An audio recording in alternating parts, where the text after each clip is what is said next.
হাদিসের শেষে আল্লাহ নবী বলেন, ইন্নাল মাইয়িতা ইউআযাবু বিবুকাই আহলিহি আলাইহি।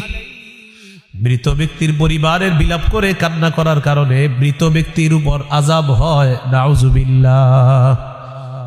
মৃত ব্যক্তির পরিবার বিলাপ করে কান্না করলে মৃত ব্যক্তিকে আযাব দেওয়া হয়। এবার শেষে কি বলে দেখেন, ওয়া কানা উমারু ইয়াদরিবু ফিহি বিল আসা। ওমর ফারুক রাদিয়াল্লাহু তাআলা আনহু যদি দেখতেন কেউ বিলাপ করে কান্না করে, তারে লাঠি দিয়ে বাড়ি শুরু করতেন, লাঠি দিয়ে মারতেন। ওয়াহসি ফিহি বিত্তুরাব, কখনো কখনো তার মুখের মধ্যে বালু দিয়ে দিতেন। চোখে পানি আসুক ঠিক আছে, অন্তর ব্যতীত ঠিক আছে, মুখ দিয়ে উল্টা পাল্টা কথা বালু দিয়ে বসা রাখবেন, বসা রাখবেন, বালু দিয়ে বসা রাখবেন, বালু দিতেন মুখে। চোখে পানি আসছে ঠিক আছে, কান্না করো। অন্তর ব্যতীত হয়েছি ঠিক আছে, শোকাহত তুমি ঠিক আছে, মুখ দিয়ে এগুলো বলা করো, বালু দিয়ে বসা রাখ, একদম চুপচাপ বসে থাকো।